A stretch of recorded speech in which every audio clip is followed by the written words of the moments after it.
Riwruok mar mine mar Maendeleo ya Wanawake okwayo piny owacho kod kweth mar Azimio la Umoja mondo miyo nyakwe kindgi kendo ket maino margi e riwo oganda jo Kenya kanyakla. Kane giloso gi jofwambo, minego nowacho ni giikore mar tayo chenro mar riwo wi oganda jo Kenya kamoro achiel kendo mar nyayo kwee pacho ka. Bende gikwayo piny owacho mondo ketnegi budget e counties mondo miyo konygi e chenro mar tayo rowere kod timo chenro mamoko ne konyo mine kod rowere e kelo dongruok e kor gwenge.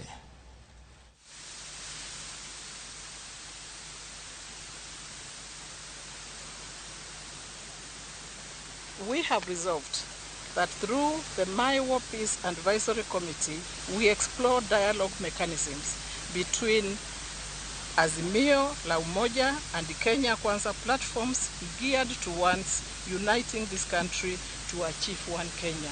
As women, we cannot afford a divided country. Wamama ni kweli? Yes. As mothers of this nation, we want peace. And we shall be engaging our advisory team, because we have a peace team, to reach out to the relevant authorities. Serikali yetu saidi, rais yetu Ruto, sisi tunajua yeye asaidie sisi raia. Watu wamehangaika, watu karibu na kusha. Sisi tunataka viongozi yote wasimame pamoja, waite viongozi yake yote asimame kwa maendeleo, asimame kwa raia, watu wasikufe na njaa.